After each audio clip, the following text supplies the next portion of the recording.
मेरे dad north pole के ruler polar bear हैं। मेरी मॉम भी नॉर्थ पोल की रूलर पोलर बेयर हैं। यहाँ तक कि मेरी 7 मौसियाँ और 8 चाचियाँ भी सब पोलर बेयर हैं। लेकिन मैं एकदम काला, ब्लैक कलर का छोटा ब्लैक बेयर हूँ। इस बात से गुस्सा होकर मेरी मॉम ने मेरे डैड को 3 दिन और 3 रात तक बुरी तरह पीटा, और मेरे डैड ने अपने बेस्ट फ्रेंड ब्राउन बेयर को 7 दिन और 7 रात तक धोया।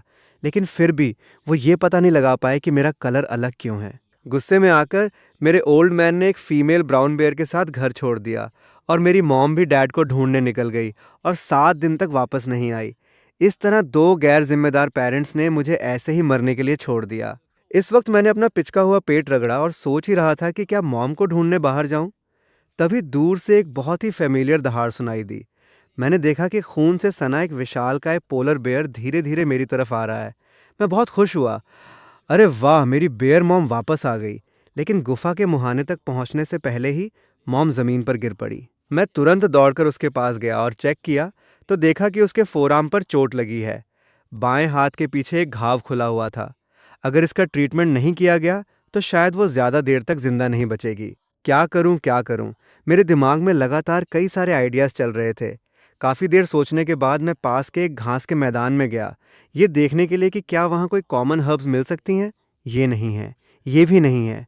काफ़ी ढूंढने के बाद आखिरकार मुझे कुछ हर्ब्स मिल ही गईं। मैं उन हर्ब्स को मुंह में दबाकर पूरी स्पीड में गुफा की तरफ भागा। अपनी मॉम की हालत देखकर मैंने एक गहरी सांस ली, हर्ब्स को मुंह में डालकर अच्छे से चबाया, और फिर धीरे से मॉम के घाव पर जमी पपड़ी को हटाकर बहुत केयरफुली वो हर्ब्स उसके घाव पर लगा दी। ये सब करने के बाद मैंने राहत की सांस ली। चलो, जान बच गई। लेकिन तभी अचानक मेरे दिमाग में एक रोबोटिक और ठंडी आवाज़ गूंजी। कॉन्ग्रेचुलेशंस होस्ट, आपने successfully the strongest evolution system को एक्टिवेट कर लिया है। अचानक से सिस्टम आने से मैं थोड़ा कंफ्यूज हो गया, और ये इवोल्यूशन पॉइंट्स कैसे मिलेंगे। ये सोचते हुए मेरे पेट से गरजने की आवाज़ आई। मैंने अपना खाली पेट रगड़ा और मॉम की तरफ देखा। सोचा बस थोड़ा सा दूध पी लूँ, कोई प्रॉब्लम नहीं होगी। मैं दबे पाँव मुड़ा और चुपके से अपना सिर मॉम के चेस्ट के पास ले गया। अब मैं अपने नेचुरल इंस्टिंक्ट को कंट्रोल नहीं कर पाया और ज़ोर ज़ोर से दूध पीने लगा। एक मीठा टेस्ट मेरे टेस्ट बड्स को हिट कर रहा था, और जैसे ही मैंने पेट भरकर दूध पिया, सिस्टम की आवाज़ आई, congratulations host, polar bear milk पीने पर इवोल्यूशन पॉइंट्स 0.1।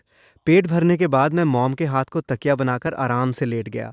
अपने दिमाग में पैनल देखकर मैंने स्टैमिना पर क्लिक किया। 0.1 इवोल्यूशन पॉइंट खर्च हुए और स्टैमिना 1 हो गया। अरे वाह, सच में पॉइंट्स ऐड हो रहे हैं। यानी 0.1 इवोल्यूशन पॉइंट से एक स्टैट पॉइंट मिलता है। ये समझने के बाद मैंने अपने गोल पेट को देखा और दोबारा खाने की इच्छा को कंट्रोल करते हुए मॉम की तरफ पीठ करके आंखें बंद कर लीं। अगली सुबह एक जोर की दहाड़ से मेरी नींद खुली।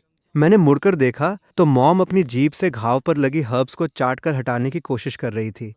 मैं तुरंत घबरा गया। अरे ये क्या, अभी तो सिर्फ 1 दिन हुआ है। मैं तेजी से मॉम के पास गया और अपने दोनों पंजों से उसकी कमर को थपथपाने लगा। 7 हीलो पिच में गुर्राने लगा। लेकिन मॉम बिल्कुल कंफ्यूज थी, उसे कुछ समझ नहीं आ रहा था। फिर मैंने साइड होकर अपने बाएं हाथ की तरफ इशारा किया, दूसरे पंजे से उसे थपथपाया और मॉम की तरफ देखकर सिर हिलाया। ये देखकर मॉम को समझ आ गया। उसने मेरी तरह ही अपने बाएं हाथ की हर्ब्स को हटा दिया और फिर तारीफ भरी नज़रों से मुझे देखते हुए एक हल्की दहाड़ लगाई, जैसे कह रही हो मेरा छोटा बच्चा कितना स्मार्ट है। मॉम का ये ऑपरेशन देखकर मैं तो हैरान रह गया। लेकिन जब मैंने उसके घाव को देखा तो वो लगभग भर चुका था। क्या ये स्ट्रॉन्ग बायोलॉजी वाली बॉडी की रिकवरी पावर है? मॉम ने अंगड़ाई ली और बाहर की तरफ चल पड़ी। उसे दूर जाता देख मेरे मन में बहुत सारे इमोशंस आ रहे थे। वो घायल थी लेकिन फिर भी शिकार के लिए जा रही थी। लेकिन जब मॉम ने देखा कि मैं उसके पीछे आ रहा हूँ तो वो मुड़ी और मुझ पर गुर्राई, जैसे कह रही हो वापस जाओ, तुम बहुत छोटे हो, शिकार पर तुम्हें नहीं ले जा सकती। मैंने अनसुना कर दिया और अपना छोटा सिर हिलाते हुए आगे भागा। मॉम को थोड़ा गुस्सा आया। उसने मेरी गर्दन पकड़कर मुझे उठाया और गुफा की तरफ वापस ले गई। मुझे गुफा में फेंक कर उसने मुझे वार्निंग वाली नज़रों से देखा और फिर बाहर चली गई। मैंने अपने दर्द करते हुए बट को रगड़ा, झट से उठा और फिर से मॉम के पीछे भागा। ऐसा कई बार करने के बाद आखिरकार मॉम ने हार मान ली और मुझे अपने साथ चलने दिया। हम चल ही रहे थे कि अचानक मॉम रुक गई। इनर्शिया की वजह से मेरा सिर मॉम से टकराया और मैं धड़ाम से ज़मीन पर बैठ गया। क्या हुआ? मॉम क्यों रुकी? मैं कंफ्यूज हो गया। जल्दी से उठा और मॉम के पेट के नीचे से झांका। मैंने देखा कि आगे ज़मीन पर एक बर्फ़ जैसा सफ़ेद भेड़िया पड़ा था, लेकिन वो बिल्कुल नहीं हिल रहा था। कई सारे पक्षी उसके शरीर पर बैठे अपनी चोंच से उसका मांस नोच रहे थे। लगता है ये भेड़िया काफ़ी टाइम पहले मर चुका था। इतनी दूर से भी सड़े हुए मांस की बदबू आ रही थी। तभी मॉम खड़ी हुई और ज़ोर से दहाड़ी, जिससे सारे पक्षी डरकर उड़ गए और भेड़िए के ऊपर मंडराने लगे। मॉम संतुष्ट होकर भेड़िए की लाश की तरफ बढ़ी। क्या मॉम ये सड़ा हुआ मांस खाएगी? मुझे पता था कि बेयर सड़ा मांस खाते हैं, लेकिन सामने देखकर मुझे बिल्कुल अच्छा नहीं लगा। उस गले सड़े मांस को देखकर मेरा पेट उलटने लगा। मैं मुड़ा और ज़मीन पर लेटकर उल्टी करने लगा। ये थोड़ी खाया जाएगा। मॉम ने ये देखा तो एक पंजे से मुझे वापस खींचा और डिस्गस्टेड होकर मुझे देखने लगी। क्या ये सच में मेरा बेटा है? खाने को मिल रहा है फिर भी नखरे कर रहा है। फिर मॉम ने अपने शार्प पंजे से भेड़िए की खाल को चीरा। एक साफ कट लग गया और फिर उसमें से थोड़ा सा लाल और बदबूदार सड़ा मांस निकालकर मेरी तरफ बढ़ा दिया। बेटा, तुम 3 महीने के हो गए हो, अब मांस खाना शुरू करो। सिर्फ दूध पीकर कब तक बड़े होगे? अपनी बॉडी देखो, तुम पोलर बेयर्स की बेइज्जती हो। उस काले पड़ चुके सड़े मांस को देखकर मैंने थूक निगली और उल्टी को रोका। ये मुंह मैं कैसे डालूं? मैंने अपनी क्यूट आंखों से मॉम को देखा और रिक्वेस्ट की कि मुझे माफ़ कर दो, लेकिन मॉम ने अपनी आंखें बड़ी कीं, जैसे कह रही हो अगर नहीं खाया तो पक्का पीटूंगी। क्या करूं? मैंने एक गहरी सांस ली और नाक को सड़े मांस के पास ले जाकर सूंघा। एक असहनीय बदबू मेरे दिमाग में गई और अगले ही पल मैंने अपनी आंखें बंद कीं और सीधा ज़मीन पर गिरकर मरने की एक्टिंग करने लगा। मॉम मुझे ज़मीन पर गिरा देखकर थोड़ी हैरान हो गई। उसने ज़ोर से दहाड़ लगाई और अपना सिर मेरे छोटे चेहरे के पास लाकर मुझे चाटने लगी। और देखते ही देखते 1 महीना बीत गया। अब मेरी बॉडी का साइज़ भी काफ़ी बड़ा हो गया था और जैसे जैसे गर्मियाँ आ रही थीं, मॉम का गुस्सा भी बढ़ता जा रहा था। कई दिनों से कुछ न खाने की वजह से उसकी बॉडी भी पहले जैसी गोल मटोल नहीं रही थी। क्या गर्मियाँ सच में इतनी मुश्किल होती हैं? 1 महीने में मैंने अपनी सिचुएशन को अच्छे से समझ लिया था। अगर मॉम को लंबे समय तक शिकार नहीं मिला, तो मेरे लिए समुद्र के जमने तक जिंदा रहना बहुत मुश्किल था। ये सोचकर मैंने सिस्टम पैनल खोला। 1 महीने में मैंने सक्सेसफुली अपना स्टैमिना 7 पॉइंट्स तक बढ़ा लिया था।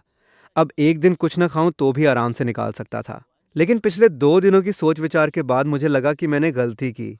स्टैमिना नहीं, बल्कि स्पीड या स्ट्रेंथ पर पॉइंट्स लगाने चाहिए थे, ताकि मैं खुद शिकार कर सकूं। और हाल ही में मेरे दांतों में बहुत खुजली हो रही थी।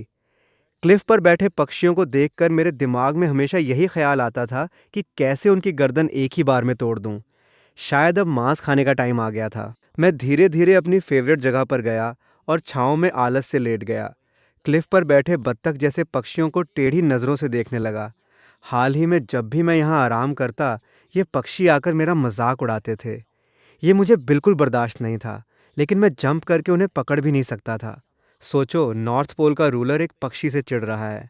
मैं यही सोच ही रहा था कि तभी एक बिल्कुल काले कलर की बत्तख मेरे सामने आकर बैठी, अपनी गर्दन आगे करके मुझे चिढ़ाने लगी।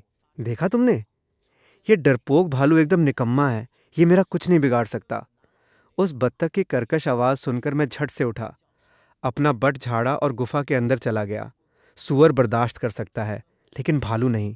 आज तो मैं इसका नॉर्थ पोल रोस्ट डक बनाकर ही रहूंगा। मैंने गुफा के कोने से एक पत्थर की स्लैब उठाई और धीरे धीरे बाहर आया। फिर अपनी पूरी ताकत लगाकर उसे उस बत्तख की तरफ फेंक दिया, जो अभी भी मजाक उड़ा रही थी। वो बच नहीं पाई। अगले ही पल वो स्लैब सीधा उस पर गिरी और उसकी आंखों के सामने अंधेरा छा गया। वहीं दूसरी तरफ मॉम थकी हुई बॉडी के साथ गुफा की तरफ वापस आ रही थी। 3 दिन से शिकार नहीं मिला था। अगर ऐसा ही चलता रहा तो वो ज्यादा देर तक टिक नहीं पाएगी। क्या सच में रिस्क लेकर अपने इस बेवकूफ बेटे के साथ माइग्रेट करना पड़ेगा? अचानक उसे खून की तेज बदबू आई। उसने गुफा की तरफ देखा। बदबू गुफा के अंदर से आ रही थी और अंदर सिर्फ उसका छोटा बच्चा था। मॉम पागलों की तरह दहाड़ी, अपने पिछले पैरों पर खड़ी होकर जमीन पर जोर से वार किया और तेजी से गुफा की तरफ दौड़ी। मॉम की दहाड़ में खूंखार इरादे थे। मैं उस दहाड़ से घबराकर झट से बैठ गया। क्या कोई दुश्मन आ गया है? मैं तेजी से उठा और गुफा के मुहाने की तरफ भागा। मैंने देखा मॉम का चेहरा खूंखार था। उसकी आंखें गुफा के अंदर सब कुछ स्कैन कर रही थीं, जब तक कि मैंने हल्की सी दहाड़ नहीं लगाई। तब जाकर मॉम ने सिर नीचे किया, मुझे अपने गले लगाया और मेरे फर को चाटने लगी। अचानक मॉम हैरान रह गई, क्योंकि उसके सामने एक पत्थर की स्लैब पर एक पक्षी पूरी तरह से पिचका हुआ पड़ा था। मॉम स्लैब के पास गई, उसे सूंघा और फिर कंफ्यूज होकर मेरी तरफ देखने लगी। ये तूने पकड़ा है? मैंने हल्की दहाड़ लगाई और गर्व से अपना छोटा सिर हिलाया। मॉम ने तुरंत पक्षी को नहीं खाया, बल्कि मेरे चारों तरफ घूमने लगी। वो सोच ही नहीं पा रही थी कि ये छोटा बच्चा जो अभी 5 महीने का भी नहीं है, हालांकि साइज में थोड़ा बड़ा और स्ट्रांग है, लेकिन भाई ये तो एक पक्षी है। ये छोटा सा बच्चा इसे कैसे पकड़ सकता है? काफी सोचने के बाद उसने अपने शार्प पंजों से बत्तख को 2 टुकड़ों में फाड़ दिया। एक टांग मेरे सामने फेंक दी और खुद खाने लगी। उस टांग को देखकर मैं थोड़ा उदास हो गया। सच में मुंह नहीं लगा पा रहा था। आखिरकार मेरा पिछला जन्म एक इंसान का था, लेकिन अब मैं एक पोलर बेयर हूं। अगर कच्चा नहीं खाऊंगा तो क्या भूखा मरूंगा? और ऊपर से मेरे पास सिस्टम भी है। मुझे जल्दी से बड़ा होना है। भालू बनना है तो पूरे नॉर्थ पोल का सबसे स्मार्ट और स्ट्रांग भालू बनना है। ये सोचकर मैंने हिम्मत की, अपना मुंह खोला और बत्तख की टांग को नोचने लगा। मांस मुंह में जाते ही वैसी बदबू नहीं आई जैसी मैंने सोची थी, बल्कि चबाने पर यह सच में बहुत टेस्टी था। मैं तुरंत जोर जोर से खाने लगा। मॉम ने साइड से देखा और संतुष्टि से सिर हिलाया। पूरी टांग का मांस खाने के बाद मैंने मज़े से अपनी जीभ चाटी। सच में बहुत टेस्टी था। और सिर्फ टेस्टी ही नहीं, मुझे एवोल्यूशन पॉइंट्स भी मिले थे। Congratulations host. Yellow billed duck खाने पर एवोल्यूशन पॉइंट्स 0.3, डायरेक्ट 0.3 पॉइंट्स मिल गए। मैंने तुरंत स्ट्रेंथ में 2 पॉइंट्स और स्पीड में 1 पॉइंट ऐड किया। अगले ही पल मेरी बॉडी में एक गर्म लहर दौड़ गई। मैं साफ महसूस कर सकता था कि मेरी स्ट्रेंथ बढ़ गई है और स्पीड भी तेज़ हो गई है। ये फीलिंग बहुत अजीब थी, जैसे मेरे डीएनए ही इवॉल्व हो रहे हों, लेकिन लगता है मुझे मांस ही खाना होगा। अब मॉम का दूध पीने पर सिर्फ 0.01 पॉइंट मिलता है। ये काम नहीं करेगा। सिस्टम है तो जल्दी से स्ट्रांग बनना ही पड़ेगा। अगर मैंने सिस्टम एक्टिवेट किया है तो शायद इस दुनिया में जल्द ही कुछ बड़ा बदलाव आने वाला है, इसलिए मेरे पास टाइम बहुत कम है। मॉम ने आधी बत्तख खा ली थी।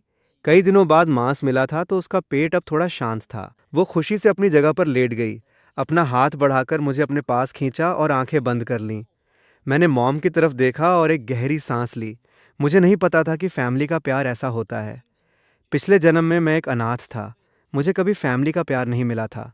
आज जब मॉम को लगा कि मुझे कुछ हो गया है तो उसका खूंखार रूप देखकर मेरा दिल छू गया। हालांकि वो एक जानवर है, लेकिन 1 महीने साथ रहकर मुझे समझ आ गया था कि वो एक बहुत ग्रेट मदर है। अपने बच्चे को पालने के लिए वो गर्मियों में भी अपनी जान जोखिम में डालकर इस पिघलती हुई बर्फ पर रुकी हुई थी। और इस 1 महीने में मॉम को कई बार चोटें लगीं, लेकिन हर बार वापस आकर वो सबसे पहले मुझे चेक करती थीं। पहली बार ऐसा प्यार महसूस करके मैंने अपना छोटा पंजा मॉम के हाथ पर रख दिया और मन ही मन कसम खाई, मैं पक्का इन्वॉल्व करूंगा और इस पूरे नॉर्थ पोल का असली किंग बनूंगा। मैं अपनी मॉम को वो लाइफ दूंगा जहां उसे कभी खाने की टेंशन न लेनी पड़े।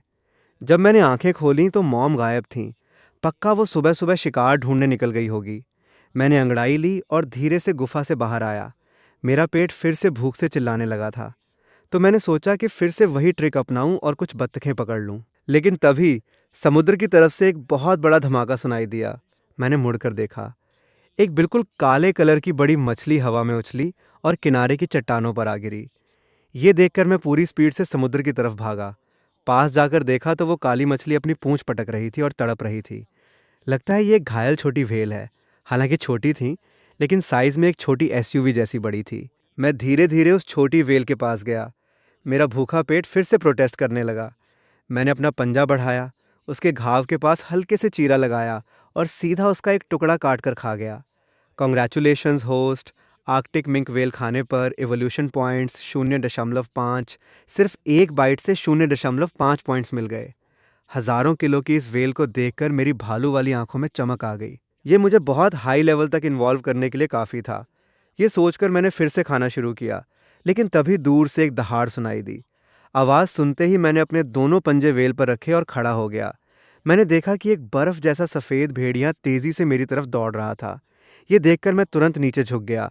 चाहे वो कहीं भी हो, चाहे ठंडा नॉर्थ पोल हो, भेड़ियों की नेचर नहीं बदलती। भेड़िए ग्रुप में रहते हैं। एक भेड़िया खतरनाक नहीं होता।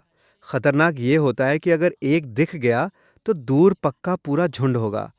अपनी छोटी बॉडी को देखा और फिर उस भेड़िए को देखकर मैं सोचने लगा, क्या भाग जाऊं? मेरा करंट लेवल एक अडल्ट स्नो वुल्फ से नहीं लड़ सकता, लेकिन अगर भागा तो गुफा इतनी पास है, भागूंगा कहाँ? और इस भेड़िए ने पक्का अपने ग्रुप को सिग्नल दे दिया होगा। मेरे दिमाग में कई आइडियाज चल रहे थे। थोड़ी देर में झुंड आ जाएगा, ये सोचकर मेरे काले फर खड़े हो गए। भेड़िया लगातार पास आ रहा था। अब भागने का कोई फायदा नहीं था। मैंने एक गहरी सांस ली और व्हेल का एक और टुकड़ा नोच कर खा गया। Congratulations host. आर्कटिक स्पैरिच व्हेल खाने पर इवोल्यूशन पॉइंट्स 0.1। लगता है सिर्फ पहली बार खाने पर ही ज़्यादा पॉइंट्स मिलते हैं। इसके बाद कितना भी खा लो सिर्फ 0.1 ही मिलेगा। मैंने अपने पैनल को देखा। अब मेरे पास 1.8 इवोल्यूशन पॉइंट्स थे। मैंने तुरंत स्ट्रेंथ को 10 और स्पीड को 8 कर दिया। अगले ही पल मेरी बॉडी में एक ज़बरदस्त ताकत दौड़ गई और मेरा साइज़ भी एक एडल्ट स्नो वुल्फ जितना बड़ा हो गया। लेकिन ये सिर्फ साइज़ था। अगर सामने से फाइट हुई तो शायद एक ही राउंड में मैं कुचला जाऊंगा। लेकिन मेरे पास एक एडवांटेज भी था, अगर मैं दर्द सहने के लिए तैयार हो जाऊं। एक इंसानी दिमाग वाला पोलर बेयर, चाहे वो छोटा ही क्यों ना हो, क्या एक जानवर से हार सकता है? और मेरा 5 महीने का साइज एडल्ट स्नो वुल्फ से कम नहीं था, बल्कि थोड़ा बड़ा ही था। ये सोचकर मैं अचानक व्हेल के पीछे से कूदा। बिल्कुल मॉम की तरह शिकार वाले पोज में आ गया। अपने पंजे जमीन पर टिकाए, सिर नीचे किया और उस भेड़िए की तरफ देखकर खूंखार तरीके से गुर्राने लगा। मेरे अचानक कूदने से भेड़िया डर गया। मुझे देखते ही वो मुड़ा और भागने लगा। पोलर बेयर इस बर्फीली दुनिया का रूलर है। ये इसकी औकात नहीं है कि मुझे चैलेंज करे। लेकिन जैसे ही वो भागने वाला था, उसकी ग्रे आंखों ने उस विशाल व्हेल की लाश पर नजर डाली। उसे कुछ गड़बड़ लगी। वो फिर से मुड़ा और मेरी तरफ देखकर दहाड़ा। उसने नोटिस किया कि मैं सिर्फ एक छोटा बच्चा हूं, हालांकि मेरा साइज उसके बराबर था। लेकिन बर्फ पर रहने वाले एक अडल्ट भेड़िए के रूप में वो समझ गया कि मेरे पास कोई फाइटिंग एक्सपीरियंस नहीं है। मैं सिर्फ एक बच्चा हूं। उसे लगा कि उसे ना सिर्फ एक व्हेल की लाश मिलेगी, बल्कि एक पोलर बेयर के बच्चे को मारकर खाने का मौका भी मिलेगा। भेड़िए की आंखों में खून की प्यास और बढ़ गई। वो हल्के से गुर्राया और स्टेडी स्टेप्स के साथ मेरी तरफ बढ़ने लगा। बर्फ पर उसके पंजों की रगड़ की आवाज़ मुझे और नर्वस कर रही थी। लेकिन उसके खुले हुए खूंखार मुंह को देखकर पास के पक्षियों को कुछ खतरा महसूस हुआ और वो वहां से उड़ गए। अचानक भेड़िए ने अपना सिर नीचे किया। उसकी आंखें ऊपर की तरफ मुड़ीं। उसकी ग्रे आंखें किसी को भी डरा सकती थीं। उसने एक लो पिच में गुर्राहट की और अगले ही पल पूरी बॉडी के साथ हवा में छलांग लगाई। अपना खूंखार मुंह खोलकर सीधा मेरी तरफ झपटा। मेरी तरफ आते हुए भेड़िए को देखकर मैंने अपनी पोजीशन बनाई और पूरी बॉडी के साथ खड़ा हो गया। मेरा पंजा हवा को चीरता हुआ सीधा भेड़िए के सिर पर पड़ा और एक ही वार में वो जमीन पर गिर पड़ा। दर्द से कराहते हुए भेड़िए को यकीन नहीं हुआ कि यह छोटा बच्चा किसी एक्सपीरियंस्ड एडल्ट पोलर बेयर की तरह फाइट कर रहा है। इतनी तेजी से पंजा उसके सिर पर पड़ा। वो दर्द से चिल्लाया, झट से उठा और फिर से मेरी तरफ बढ़ा। एक बार धोखा खा चुका भेड़िया अब मेरे चारों तरफ घूमने लगा। एक ही वार में जान लेने का मौका ढूंढ रहा था। अचानक उसने अपनी बॉडी को स्प्रिंग की तरह मोड़ा और पूरी ताकत से मेरी तरफ छलांग लगा दी। फिर से हवा में आते हुए भेड़िए को देखकर मैं तुरंत सीधा खड़ा हुआ और अपने दोनों पंजे खोल दिए। एक और पंजा भेड़िए के सिर पर मारा, लेकिन इस बार उसकी टक्कर से मैं भी गिर पड़ा। गिरा हुआ भेड़िया रुका नहीं, झट से उठा। उसके सारे फर खड़े हो गए और इससे पहले कि मैं उठ पाता वो मेरी तरफ कूद पड़ा। ऊपर से आते हुए भेड़िए को देखकर मैंने उठने की पूरी कोशिश की, लेकिन उठ नहीं पाया। मन ही मन गुस्सा किया, अपने पंजों से ज़मीन धकेली और अपनी बॉडी को साइड में कर लिया, जिससे उसका खूंखार मुंह मेरी गर्दन की जगह मेरे कंधे पर जा लगा। एक भयंकर दर्द मेरी पूरी बॉडी में दौड़ गया। अपने कंधे को बुरी तरह काटते हुए भेड़िए को देखकर मैंने अपना पंजा बढ़ाया और सीधा उसकी कमर को जकड़ लिया। अपना बड़ा मुंह खोला और भेड़िए के गले को दबोच लिया। खून की तेज बदबू सीधा मेरे दिमाग में गई। दर्द महसूस करते ही भेड़िए ने अपना मुंह ढीला छोड़ दिया। मैंने मौका देखकर उसे पलटकर अपने नीचे दबा लिया। बिना कुछ सोचे मैंने फिर से उसके गले को काटना शुरू किया। अपने जबड़ों की ताकत बढ़ाता गया। जब तक हड्डियों के टूटने की आवाज़ नहीं आ गई, तब जाकर मैंने अपना मुंह ढीला किया। कंधे के दर्द को सहते हुए मैं धड़ाम से ज़मीन पर बैठ गया। मरे हुए भेड़िए की लाश को देखकर मैंने एक लंबी सांस ली। मुझे यकीन नहीं हो रहा था कि मैं सच में जीत गया। मैंने बर्फीले मैदान की तरफ देखा। कोई झुंड नहीं आया था, लेकिन शायद जल्द ही आने वाला होगा। भेड़िए की लाश को देखकर मैंने अपने दाएं पंजे से उसे पलटा और अपना पंजा उसकी बॉडी पर रखकर खाने लगा। कॉन्ग्रेचुलेशंस होस्ट, स्नो वुल्फ खाने पर इवोल्यूशन पॉइंट्स 0.5। मुझे नहीं पता था कि भेड़िए के मांस के पॉइंट्स व्हेल के बराबर होंगे। बिना टाइम वेस्ट किए मैं ज़ोर ज़ोर से खाने लगा। जैसे जैसे मैं मांस निगलता गया, मेरी खोई हुई ताकत वापस आने लगी। लेकिन ये घाव शायद बहुत टाइम लेगा भरने में। काश सिस्टम इसे रिपेयर कर सकता। अगर ऐसा होता तो फाइट में चाहे कुछ भी हो जाए, जब तक मैं मरता नहीं, मैं पक्का नॉर्थ पोल का रूलर बन जाता। तभी मेरे दिमाग में सिस्टम की आवाज़ आई, क्या होस्ट एक इवोल्यूशन पॉइंट खर्च करके घाव को हील करना चाहता है? ये सुनकर मैं चौंक गया। अरे वाह, सच में हील कर सकता है। अगर ऐसा है तो बस पॉइंट्स की ज़रूरत है और मैं बिल्कुल इनविंसिबल हो जाऊंगा। मैंने बिना सोचे हील करने का ऑप्शन चुना। अगले ही पल मेरे कंधे पर एक ठंडक महसूस हुई। घाव आंखों के सामने ही जुड़ने लगा। कुछ ही पलों में जो भयंकर घाव था वो पूरी तरह से गायब हो गया। एक निशान तक नहीं बचा। तभी समुद्र की चट्टानों के पास से एक दहाड़ सुनाई दी। मैं तुरंत वेल के पास भागा और समुद्र की तरफ देखा। एक सफ़ेद बॉडी तेज़ी से मेरी तरफ आ रही थी। ये तो मॉम थी। पोलर बेयर्स की सूंघने की पावर बहुत तेज़ होती है। वेल के किनारे पर गिरते ही बहुत दूर से मॉम को खून की बदबू आ गई थी और वो उसी खुशबू को फॉलो करते हुए यहाँ तक आ गई थी। उसे नहीं पता था कि अपने ही घर के पास मॉम चट्टान के किनारे रुकी। उसने चारों तरफ देखा। कोई और जानवर नहीं था, बस ये व्हेल की लाश थी। वो धीरे धीरे आगे बढ़ी। ये देखकर मैं अचानक बाहर कूदा और मॉम पर दहाड़ा। मॉम एकदम से डर गई। होश में आते ही उसने एक पंजे से मुझे साइड में उड़ा दिया और खुद व्हेल की लाश के पीछे गई।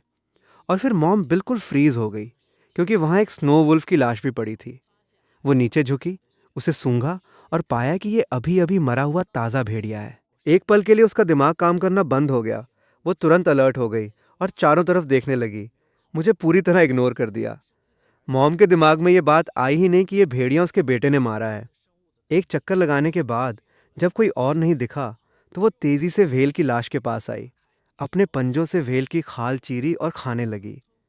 मॉम को इतनी भूख से खाता देख मैं भी दूसरी तरफ गया और मांस नोचने लगा, क्योंकि इस छोटी व्हेल की लाश को यहाँ से हटाया नहीं जा सकता था और खून की बदबू से और भी शिकारी आने वाले थे। तब मॉम पक्का ये खाना छोड़ देगी, इसलिए जब तक मौका है जितना खा सकूं खा लूं। और अभी घाव हील करने में भी पॉइंट्स खर्च हुए थे। मुझे जल्दी से और पॉइंट्स कमाने थे। मॉम भी दूसरी तरफ सिर झुकाकर लगातार मांस निगल रही थी। तभी दूर से भेड़ियों के झुंड के रोने की आवाज़ें आने लगीं। मैंने साइड में देखा, सच में स्नो वुल्फ का झुंड आ गया था। लेकिन इस बार मॉम मेरे साथ थीं, तो भेड़िए आसानी से अटैक नहीं करेंगे।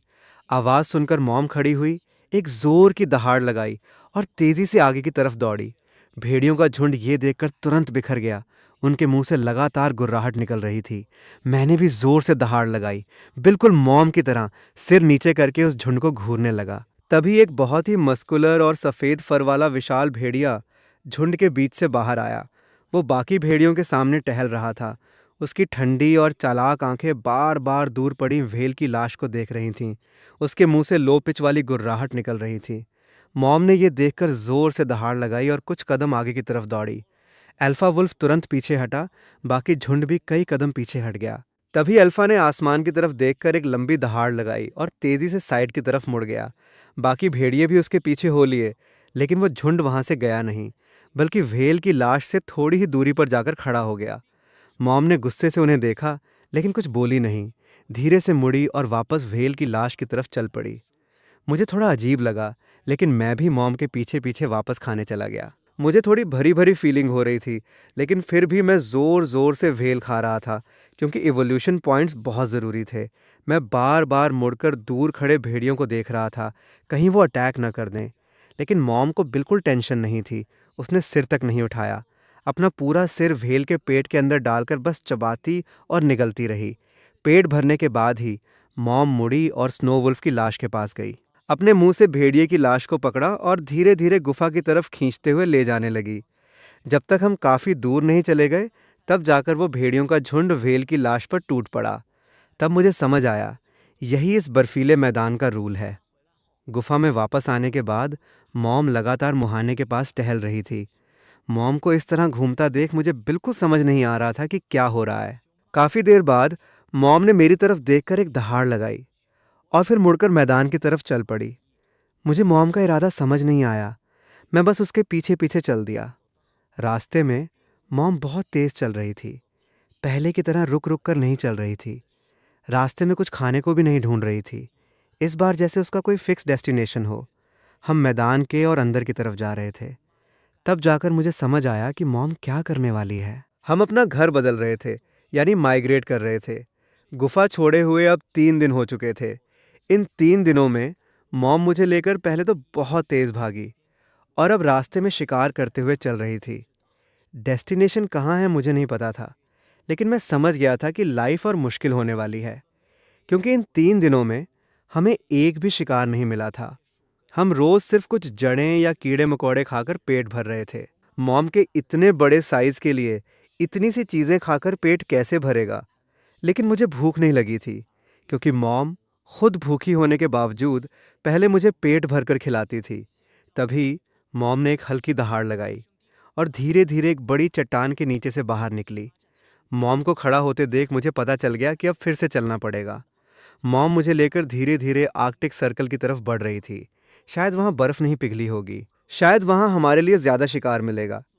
एक माँ होने के नाते रास्ते में मॉम मेरा बहुत ख्याल रख रही थी। जब भी वो देखती कि मैं थक गया हूँ तो वो अपनी स्पीड कम कर देती थी, और जब भी शिकार के लिए जाती तो मुझे किसी सीक्रेट जगह पर छुपा देती थी। दूसरी तरफ गुफा छोड़ने के बाद से ही मैंने अपने सारे एवोल्यूशन पॉइंट्स स्ट्रेंथ पर लगा दिए थे। हालांकि मैं सिर्फ 5 महीने का था, लेकिन मेरा साइज अब 7 महीने के पोलर बेयर जितना बड़ा हो गया था।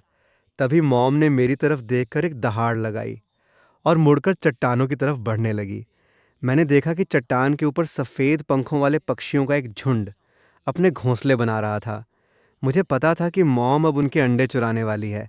ये देखकर मैं बस ज़मीन पर बैठ गया और मॉम के वापस आने का इंतज़ार करने लगा। गीली टुंड्रा की ज़मीन भालुओं के लिए बहुत अनकंफर्टेबल होती है। मेरा बट हमेशा गीला फील हो रहा था। एक बहुत ही क्यूट खरगोश दूर खड़ा होकर अलर्ट मोड में था और कभी कभी सिर झुकाकर ज़मीन की घास चबा रहा था। ये देखकर मैं धीरे धीरे ज़मीन पर लेट गया और उस खरगोश पर अपनी नज़रें गड़ाकर धीरे से एक कदम आगे बढ़ा। तभी खरगोश ने जैसे कोई आवाज़ सुन ली हो। वो झट से सिर उठाकर अपने कान खड़े करके इधर उधर देखने लगा। ये देखकर मैं तुरंत वापस ज़मीन पर फ्रीज हो गया। कोई हलचल न देखकर आर्कटिक हेयर ने फिर से सिर झुका लिया। इस तरह मैं एक कदम बढ़ता फिर रुक जाता, एक कदम बढ़ता फिर रुक जाता। आखिरकार मैं उस खरगोश से सिर्फ 50 मीटर की दूरी पर पहुंच गया। मैं बिल्कुल शांति से ज़मीन पर लेटा उस खरगोश को देख रहा था। मुझे यकीन नहीं था कि मेरी स्पीड उसे पकड़ पाएगी या नहीं, लेकिन मुझे पता था कि ये शिकार मैं बिल्कुल नहीं छोड़ सकता। तो मैंने धीरे से एक और कदम आगे बढ़ाया और अपनी बॉडी को धीरे धीरे मोड़कर पोजीशन में आ गया। और फिर पलक झपकते ही मैं एक काली बिजली की तरह उस खरगोश की तरफ दौड़ पड़ा। खरगोश ने खतरा भांपते ही तुरंत मुड़कर भागना शुरू किया, लेकिन पूरा टुंड्रा एकदम फ्लैट ज़मीन था। उसके छुपने की कोई जगह नहीं थी। मैंने ज़ोर से दहाड़ लगाई, हवा में ऊंची छलांग लगाई और सीधा उस खरगोश के ऊपर जा गिरा। फिर एक ही बाइट में उसकी गर्दन तोड़ दी। अपने शिकार के खून की बदबू सूंघते हुए मैंने मॉम की तरफ देखा। मॉम चट्टान के ऊपर खड़ी थी, अपने पंजों से लगातार घोंसलों को खोद रही थी और सफ़ेद पक्षी हवा में मंडरा रहे थे। कभी कभी नीचे आकर मॉम को रोकने की कोशिश करते थे। मैंने मॉम की तरफ देखकर एक दहाड़ लगाई और खरगोश को मुंह में दबाकर तेजी से उसकी तरफ दौड़ पड़ा। मेरी दहाड़ सुनकर मॉम ने तुरंत मुड़कर देखा और पीछे देखते ही वो हैरान रह गई। उसके बच्चे के मुंह में एक खरगोश था। उसे खुद को कई दिनों से शिकार नहीं मिला था और इतनी देर में उसके बच्चे ने एक खरगोश पकड़ लिया था। एक पल के लिए तो उसे अपनी ही हंटिंग स्किल्स पर डाउट होने लगा। मॉम के साथ खरगोश को शेयर करके खाने के बाद मुझे फिर से 0.3 एवोल्यूशन पॉइंट्स मिले। पिछले कुछ दिनों के पॉइंट्स ऐड करने के बाद अब मेरा स्टैट पैनल बहुत बदल चुका था। मेरी स्ट्रेंथ अब 21 पॉइंट्स हो गई थी और स्पीड 16 पॉइंट्स। सिर्फ स्टैमिना में कोई बदलाव नहीं हुआ था, तो मैंने वो 0.3 पॉइंट्स पूरे स्टैमिना पर लगा दिए। अब मेरा स्टैमिना भी 10 पॉइंट्स हो गया था। तभी अचानक सिस्टम की आवाज़ आई, कॉन्ग्रेचुलेशंस होस्ट, फर्स्ट स्टेज के जन्मजात स्टैट्स पूरे हो गए हैं, सेकंड स्टेज के फीचर्स अब अनलॉक हो गए हैं। सिस्टम की आवाज़ ख़त्म होते ही मैं एक पल के लिए कंफ्यूज हो गया। और ये सेकंड स्टेज फीचर क्या भला है? मुझे कुछ समझ नहीं आया, तो मैं मुड़ा और मॉम के पीछे चलने लगा। लेकिन जैसे ही मैंने मुड़कर मॉम को देखा, मुझे पता चल गया कि सेकंड स्टेज क्या है। मॉम की बॉडी के सारे स्टैट्स अब मेरे सिस्टम पैनल पर साफ दिख रहे थे। ये फीचर देखकर मैं सच में हैरान रह गया। अब जब भी कोई दूसरा शिकारी मिलेगा तो ये बहुत काम आएगा। फिर कई दिन चलने के बाद मुझे फील होने लगा कि टेम्परेचर और कम हो गया है। ज़मीन पर भी धीरे धीरे पतली बर्फ़ की परत जमने लगी थी। कुछ दिन बाद जब हम चट्टानों के एक झुंड को पार कर गए, तो मेरे सामने एक अनंत सफ़ेद दुनिया आ गई। मोटी बर्फ़ की परत ने पूरे समुद्र को कवर कर लिया था। कई सारे सील्स बर्फ़ पर लेटे हुए आराम से धूप सेंक रहे थे। दूर से सींगों वाली किसी जानवर की आवाज़ें आ रही थीं। मैंने देखा कि बड़े साइज़ के सींगों वाले जानवरों का एक झुंड अपने अगले पैरों से बर्फ़ खोद रहा था और कभी-कभी अपना सिर बर्फ़ में डालकर हरे भरे मॉस के टुकड़े निकालकर खा रहे थे। ये आवाज़ सुनकर मॉम की आंखों में चमक आ गई, लेकिन उसने सिर्फ साइड में देखा और आगे बढ़ गई। उसे बिल्कुल शिकार करने का इरादा नहीं था। ये देखकर मैं भी मॉम के पीछे बर्फ़ की तरफ चल पड़ा। पहली बार बर्फ़ पर कदम रखकर मैं अपने आसपास की हर चीज़ को बहुत क्यूरियोसिटी से देख रहा था। और बर्फ़ पर आने के थोड़ी देर बाद ही मॉम एक बर्फ़ के ढेर के पास रुकी और उसे खोदने लगी। एक बड़ा गड्ढा खोदने के बाद वो उसमें जाकर लेट गई। मुझे थोड़ा अजीब लगा, क्या आज रात हम यहीं सोएंगे? अब आसमान भी धीरे धीरे डार्क होने लगा था और मॉम का भी शिकार करने का कोई मूड नहीं लग रहा था। मजबूरन मुझे भी अपनी बॉडी को उस बर्फ़ के गड्ढे में घुसेड़ना पड़ा और मॉम से सट कर आराम करने लगा। तभी दूर बर्फ़ की सतह पर कुछ चबाने जैसी अजीब आवाज़ें आने लगीं।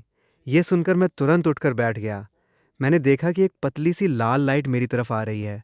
मैं धीरे से बर्फ़ के गड्ढे से बाहर निकला और उस लाल लाइट की तरफ चल पड़ा। कई बर्फ़ के छेदों को केयरफुली क्रॉस करने के बाद आखिरकार मुझे दिख गया कि वो क्या चीज़ हिल रही है।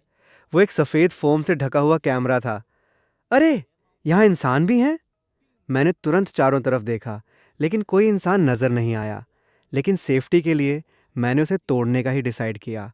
हालांकि मैं एक पोलर बेयर बन चुका था, लेकिन मुझे किसी के झांकने वाली आदत बिल्कुल पसंद नहीं थी। मैंने अपना पंजा बढ़ाकर फोम वाले पहिए को थपथपाया और अपने सिर से कैमरे को धक्का देकर एक बर्फ़ के छेद की तरफ ले गया। फिर अपने दांतों से कैमरे के लेंस को ज़ोर से काट लिया और उस सफ़ेद फोम वाले पहिए को सीधा बर्फ़ के छेद के अंदर घुसेड़ दिया। अपने काम को देखकर संतुष्ट होकर मैं वापस मॉम की तरफ चल पड़ा। इस जगह पर मैं और मॉम शायद बहुत लंबा टाइम बिताने वाले थे। मैं किसी को झांकने कैसे दे सकता था? मैं चुपचाप वापस बर्फ़ के गड्ढे में घुसा, मॉम की तरफ पीठ करके फिर से आंखें बंद कर लीं। उसी वक्त समुद्री बर्फ़ के पहाड़ के दूसरी तरफ एक छोटी सी क्रूज़ शिप शांति से तैरती बर्फ़ के बीच खड़ी थी। शिप के अंदर एक गोरी स्किन वाली जवान औरत एक बंद पड़ी स्क्रीन को घूर रही थी। उसके चेहरे पर बहुत डिप्रेशन था। अगली सुबह मॉम ने मुझे ज़बरदस्ती उठाया। आज मॉम बहुत सीरियस लग रही थी। मॉम मुझे धकेलकर पिघली हुई बर्फ़ के किनारे पर ले आई। इससे पहले कि मैं कुछ समझ पाता, मॉम छपाक से सीधा समुद्र के पानी में कूद गई।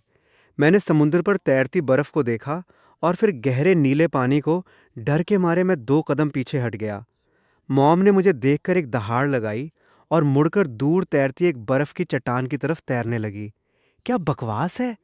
पोलर बेयर्स को तैरना सिखाया नहीं जाता क्या? मुझे लगा था मॉम मुझे तैरना सिखाएगी, लेकिन वो तो खुद ही तैर कर निकल गई। मुझे बिल्कुल भाव नहीं दिया। मॉम को दूर जाता देख मैंने डरते डरते अपना पंजा पानी में डाला। मुझे लगा था कि पानी बर्फ़ जैसा ठंडा होगा, लेकिन ऐसा कुछ नहीं हुआ, बल्कि मेरे फर और मोटी चर्बी की वजह से मुझे ठंड का एहसास ही नहीं हुआ। तो मैंने भी एक लंबी छलांग लगाई और सीधा समुद्र में कूद गया। अपने इंस्टिंक्ट के चलते मेरे चारों पंजे पानी के अंदर तेजी से चलने लगे और मैं मॉम की दिशा में धीरे धीरे तैरने लगा। तब तक मॉम दूर एक बर्फ़ की चट्टान पर चढ़ चुकी थी। मेरे पहुंचते ही मॉम ने हल्के से दहाड़ लगाई और फिर दूर एक बर्फ़ के टुकड़े को घूरने लगी। मैंने मॉम की नज़रों का पीछा किया तो देखा कि एक सील बर्फ़ पर लेटा धूप सेंक रहा था। मॉम ने मुझे ज़मीन पर लेटा दिया और खुद बहुत केयरफुली पानी में उतर गई। मैं बर्फ़ पर लेटा अपना सिर घुमाकर मॉम को सील की तरफ तैरते हुए देख रहा था। जब मॉम सील से करीब 100 मीटर दूर थी, उसने अपनी पूरी बॉडी को समुद्र के पानी में डुबो लिया। एक पल के लिए मुझे मॉम की टेंशन होने लगी। कुछ सेकंड बाद पानी की सतह पर एक बड़ा धमाका हुआ। मॉम अचानक पानी से बाहर कूदी। घबराया हुआ सील कुछ समझ पाता उससे पहले ही एक विशाल भालू का पंजा सीधा उस पर पड़ा। सील ने दर्द से चीख मारी और दर्द सहते हुए पानी में गोता लगा गया। मॉम ने भी हार नहीं मानी और तेजी से पानी में डुबकी लगाकर उसका पीछा किया। एक बड़ी लहर उछली और मॉम सील की गर्दन पकड़े हुए मेरी तरफ तैरती हुई आने लगी। उसने सील की लाश को बर्फ पर फेंका और खुद हाँफते हुए ऊपर चढ़ाई। सील की बेजान लाश को देखकर मैं मन ही मन मॉम की तारीफ कर रहा था। सच में नॉर्थ पोल की रूलर है। जमीन हो या समुद्र, हर जगह हंटिंग में मास्टर है। मॉम ने मुझे यूं ही खड़ा देखकर एक दहाड़ लगाई और फिर सिर झुकाकर खाने लगी। तब जाकर मुझे होश आया। मैंने अपना सिर रगड़ा और शर्मिंदा सा मुंह बनाकर उसके पास चला गया। देखते ही देखते 1.5 महीना बीत गया। इस टाइम में मॉम ने मुझे हंटिंग की सारी ट्रिक्स सिखा दी थीं। अब बाकी मुझे खुद प्रैक्टिस करनी थी। और इन 1.5 महीनों में मेरे बॉडी स्टैट्स भी बहुत बढ़ गए थे। यहाँ तक कि मेरा साइज़ भी एकदम बदल चुका था। अब मेरा साइज़ बिल्कुल मॉम जितना बड़ा हो गया था। शायद मेरी ग्रोथ बहुत तेज़ होने की वजह से 3 दिन पहले से मॉम ने मेरे साथ अपना शिकार शेयर करना बंद कर दिया था। 2 दिन से कुछ न खाने की वजह से मेरा पेट लगातार प्रोटेस्ट कर रहा था। अचानक सामने बर्फ में कुछ सरसराहट की आवाज़ आई। मैंने अपनी स्पीड कम की और धीरे से पास गया।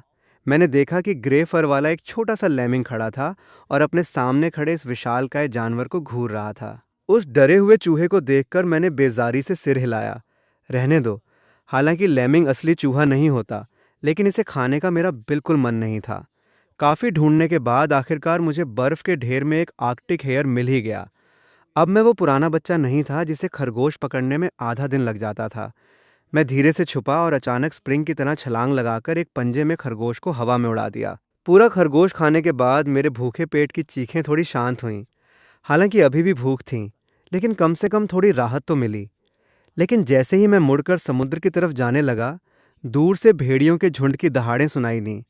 भालू बनने के बाद मैं समझ गया था कि ये आवाज़ स्काउट भेड़िए के शिकार मिलने की है। मैंने ऊपर देखा तो पाया कि भेड़िए के सामने 2 इंसान खड़े थे। आदमी के हाथ में एक मॉडल गन थी।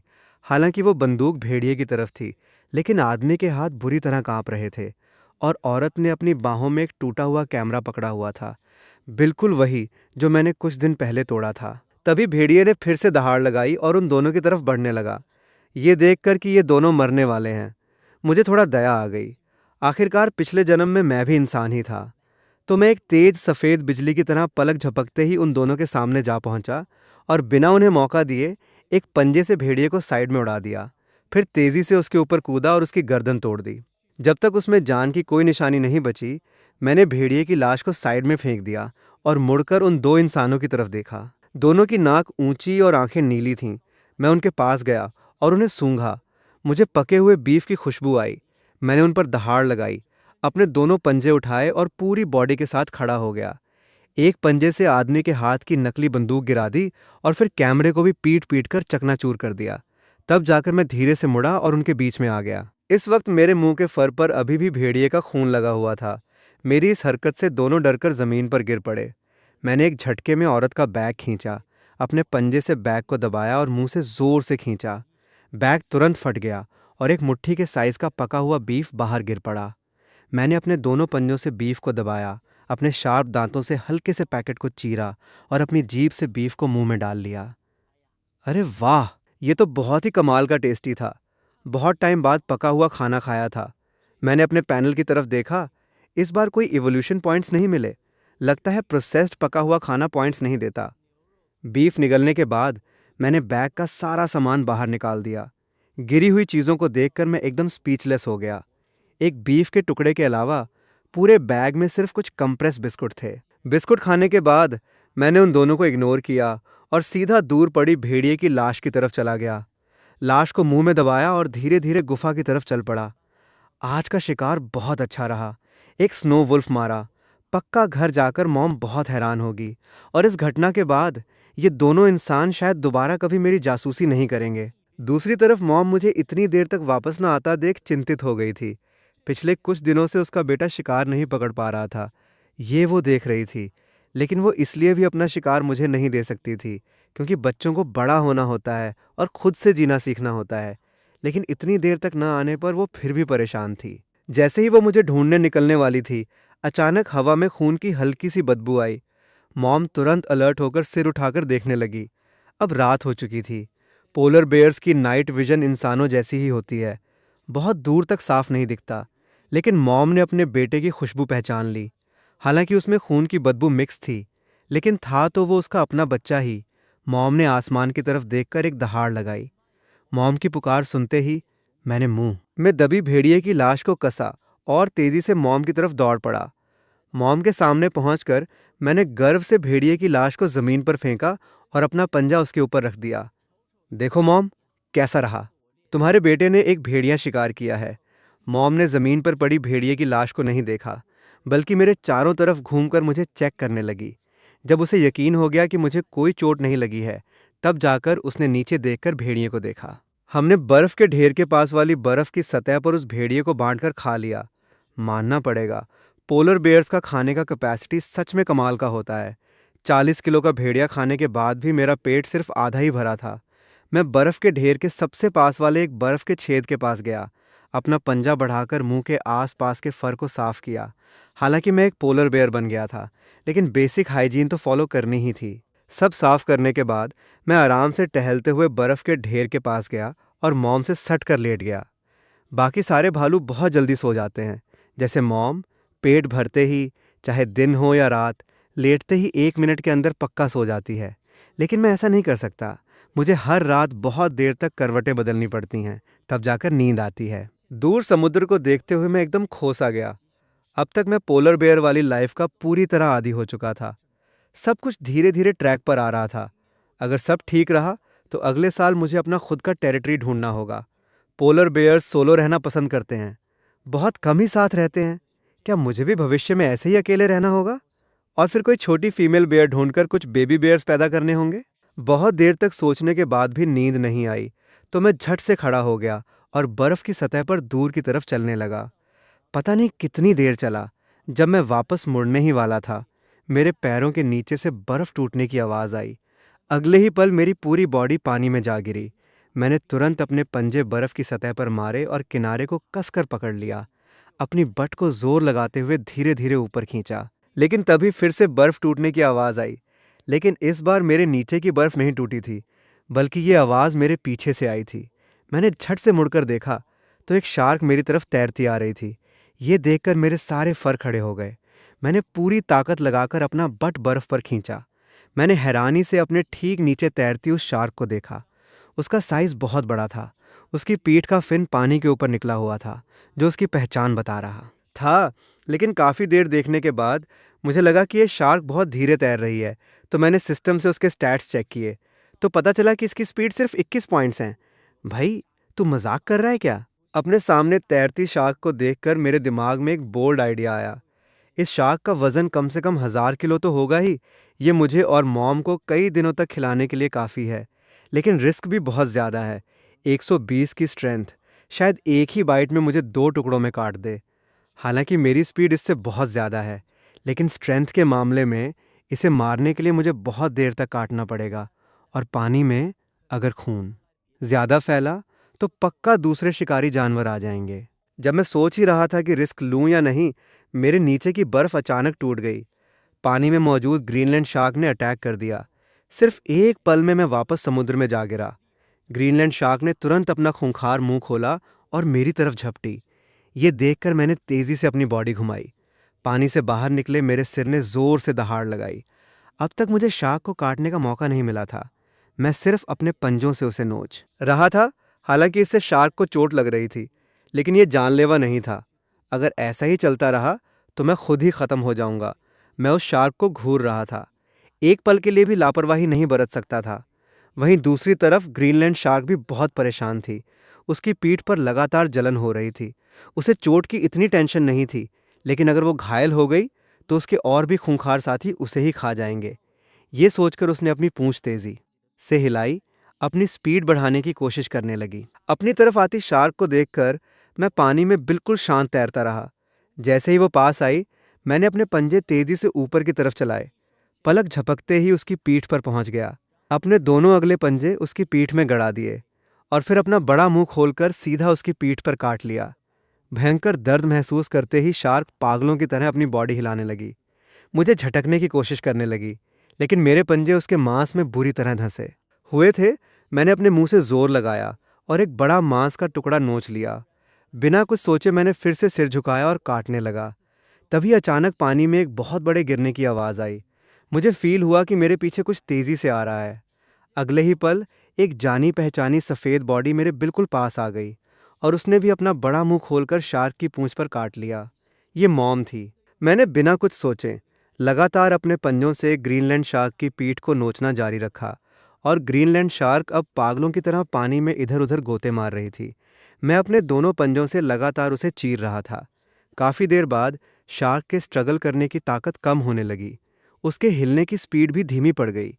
क्या ये अब ख़त्म होने वाली है? मैंने शार्क की पीठ से अपना मुंह हटाया और धीरे धीरे उसके सिर की तरफ खिसकने लगा। शार्क की आंखों को देखकर मैंने हिम्मत की और अपना बड़ा मुंह सीधा उस पर लगा दिया। अब ये ग्रीनलैंड शार्क बिल्कुल भी नहीं हिल रही थी। मरती हुई शार्क को देखकर मैं मॉम के साथ पानी की सतह पर आ गया। अपने इस शिकार को देखकर मैंने आसमान की तरफ सिर उठाकर एक लंबी दहाड़ लगाई। ये सच में बहुत मुश्किल था। ये किसी चमत्कार से कम नहीं था। मुझे यकीन नहीं हो रहा था कि मैं और मॉम ने मिलकर एक शार्क को मार डाला। ये शायद पूरे पोलर बेयर कबीले के इतिहास में एक बहुत बड़ा कारनामा होगा। मैं और मॉम बर्फ की सतह पर लेटकर जोर जोर से हाँफ रहे थे। शार्क का खून बर्फ की दरारों से होता हुआ समुद्र में बह रहा था। खून की तेज बदबू समुद्र की सतह पर तेजी से फैल रही थी। मैं अभी अपनी जीत की खुशी मना भी नहीं पाया था कि मेरे नीचे की बर्फ अचानक जोर से हिलने लगी। जो शांत समुद्र था वो अचानक उबलने लगा। पानी के नीचे कई बड़ी काली परछाइयां तेजी से तैर रही थीं। ठंडे शार्क के फिन पानी को चीरते हुए लगातार पास आ रहे थे। मेरा दिल जोर से धड़कने लगा। मैंने तुरंत सिस्टम पैनल खोला। एक ठंडा मैसेज सामने आया, अलर्ट, खून की बदबू से आकर्षित होकर बड़ी संख्या में ग्रीनलैंड शार्क्स डिटेक्ट की गई हैं। संख्या 15, औसत strength 115 points, speed 26 points, danger level घातक। मॉम ने भी मौत का खतरा भांप लिया। वो झट से अपनी विशाल बॉडी के साथ खड़ी हो गई और समुद्र की तरफ देखकर एक ऐसी दहाड़ लगाई जिसने पूरे बर्फीले मैदान को हिला दिया। उसने खून से सने अपने बड़े मुंह को खोला। अपने पंजे बर्फ पर जोर से मारे। बर्फ के टुकड़े उछले और बर्फ की परत हिलने लगी। लेकिन पानी के नीचे शार्क्स के झुंड में पीछे हटने का कोई इरादा नहीं था, बल्कि वो बर्फ की सतह से टकराकर उसे तोड़ने की कोशिश कर रहे थे। कड़ कड़ कड़ बर्फ टूटने की लगातार आवाजें आ रही थीं। पहले शार्क से लड़ते लड़ते हमारी सारी ताकत खत्म हो चुकी थी। मॉम की बॉडी पर छोटे बड़े कई घाव थे। उन घावों से खून रिस रहा था जिसने उसके फर को लाल कर दिया था। हालांकि मैंने सिस्टम से अपने घाव हील कर लिए थे, लेकिन 15 एडल्ट शार्क्स के सामने मेरे पास जीतने का कोई चांस नहीं था। एक बहुत बड़ी लीडर शार्क ने जोर से टक्कर मारी। मेरे नीचे की बर्फ तुरंत बड़े टुकड़ों में टूट गई। ठंडा समुद्री पानी बर्फ की सतह पर आ गया। मॉम ने तुरंत मुझे अपने पीछे छुपा लिया। उसके पूरे सफ़ेद फर खड़े हो गए। उसकी आंखों में सिर्फ मौत से लड़ने का जिद और खूंखारी थी। वो जानती थी कि अगर हम पानी में गिरे तो हम दोनों माँ बेटे शार्क्स के टुकड़े टुकड़े हो जाएंगे। एक हड्डी तक नहीं बचेगी। मॉम ने पानी के नीचे की तरफ देखकर एक दर्द भरी गुर्राहट की। वो मुझे जल्दी से भागने का इशारा कर रही थी, लेकिन ये बर्फ की सतह चारों तरफ से समुद्र से घिरी थी। मैं भागकर कहाँ जाता? शार्क्स के झुंड की टक्करें और तेज हो गई थीं। बर्फ की दरारें और चौड़ी और लंबी होती जा रही थीं। पूरी बर्फ की सतह किसी भी पल पूरी तरह से ढह सकती थी। मैंने अपने सामने खड़ी मॉम को देखा। मेरा दिल जैसे किसी ने मुट्ठी में कसकर भींच लिया हो। पिछले और इस जन्म में मैंने कभी इतना डर महसूस नहीं किया था। मैं मॉम को मरने नहीं दे सकता। मैं अपना इकलौता सहारा नहीं खो सकता।